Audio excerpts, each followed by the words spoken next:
Pozdrav društvo! Mali korak za čoveka, ali veliki korak za operativne sisteme. S26 serija je upravo dobila ažuriranje koje će omogućiti prenošenje podataka i fotografija sa Androida, to jest sa Samsunga na iPhone. Ovo smo dugo čekali i sada to polako postaje stvarnost. Ovo poslednje ažuriranje će to omogućiti i u opciji Quick Share ćete dobiti proširenu ekstenziju koja će omogućiti da vidite AirDrop uređaje. Nebitno da li je iPhone ili MacBook, vidjet ćete kada skenirate uređaje. Ovo je sada dobra stvar zato što možemo da razmatramo i o drugim mogućnostima korišćenja.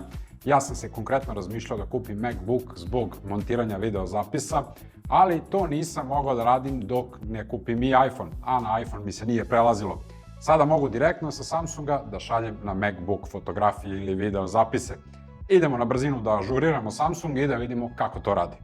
Od ovog uvodnog videa je prošlo 3 meseca, jer ovo ažuriranje koje je donelo mogućnost spajanja AirDropa i Quick Share-a nije bilo potpuno funkcionalno i telefoni nisu prepoznavali jedan drugog. Sada se to desilo posle 3 meseca, stvar je jednostavno sama proradila, nije bilo nikakvih ažuriranja. Pokušao sam i uspeo sam da prebacim podatke i zato sam hteo da vas obavestim o tome, jer malo ljudi koristi Quick Share i na Androidu. Sve što nam je potrebno je da uključimo vidljivost oba telefona. Ko može da nas vidi? Svi na 10 minuta i na Apple takođe treba isto da uradimo i da uključimo AirDrop everyone for 10 minutes. Nakon toga ulazimo u galeriju, tražimo bilo koji video, idemo na Quick Share, šaljemo sve podatke koje smo obeležili, u ovom slučaju jedan video, i evo ga u donjem delu imamo iPhone. I sada će u sljedećem trenutku iPhone pokazati da treba da primi neki fajl. Nije tako brzo kao što to radi na Android uređajima, ali je svakako dobra stvar, jer vrlo lako možete da spojite iPhone i Android telefone, što je do skora bilo nezamislivo. Uz ovakav transfer podataka ne gubite na kvalitetu fotografija i videozapisa. I ja sam upravo zbog toga uzeo ovaj 13 Pro Max kako bi mi pomagao u snimanju sporednih kadrova. Izašao mi je na nos i jedva sam ga popravio, ali sam ga doveo u korektno stanje.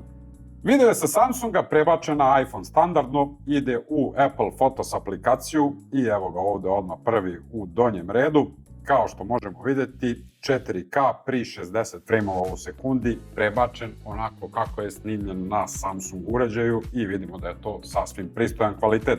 Jedina mala mana ovog prebacivanja trenutno što radi samo na S26 seriji i na Google Pixel telefonima, jer je još uvek eksperimentalna opcija, ali će to vrlo brzo biti dostupno svima.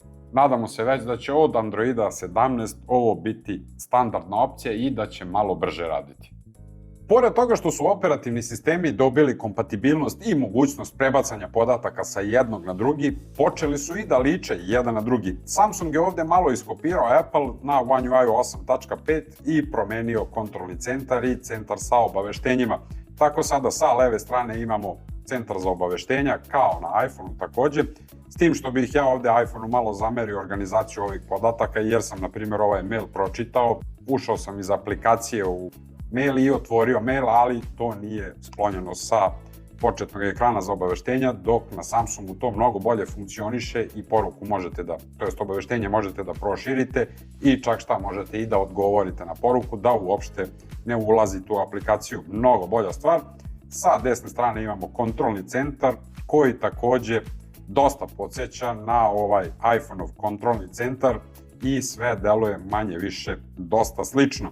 S tim što Samsung pruža mnogo više mogućnosti od Apple-a i onda vam dozvoljava da ovaj kontrolni centar promenite, to jest vratite na stara podešavanja, stisnete together ili zajedno i onda to snimite i sada imate onaj stari kontrolni centar koji radi na 2 prevlačenja na dole.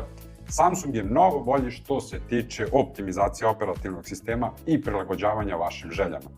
I za kraj videa jedno pitanje za diskusiju. Kako vam se sviđaju curenje i pretpostavke kako će izgledati nova S27 serija? Jeste da nije blizu, izaći će tek sljedeće godine u februaru ili martu, ali su već tu određene pretpostavke da će biti velika promjena u dizajnu i sada nećemo imati više ovakav kamera sistem koji podsjeća na semafor, već će to biti vodoravno i blagorečeno imat ćemo pikselizovanu S27 seriju. Po meni, ovo je odličan redizajn, ja već davnih dana pričam da ova kamera koja je puta 3 telefoto treba da se izbaci sa Ultra i da se iskoristi prostor za nešto drugo. A nagađa se da ćemo sada imati MagSafe punjenje kao što to imamo i na Apple-u i uz to možemo da koristimo ovakve korisne dodatke, dok to na Samsungu nije moguće, mada ovde se to nekako desilo, uopšte mi nije jasno kako prvi put probam s ovom S23 serijom i telefon se bukvalno uhvatio za MagSafe. Ne smemo da zapostavimo ni iPhone korisnike. Kakva su vaša očekivanja od nadolazeće iPhone 18 serije? Nešto se nagađa da će dobiti novu boju. Šta vi mislite o tome? Šalimo se naravno, bit će tu mnogo novih stvari, a vi ne zaboravite da lajkujete, zapratite i podelite video sa prijateljima, jer uskoro ide test jednog brenda kog do sad nisam recenzirao na kanalu. Hvala vam na gledanju i pozdrav do sledeće recenzije. Ćao!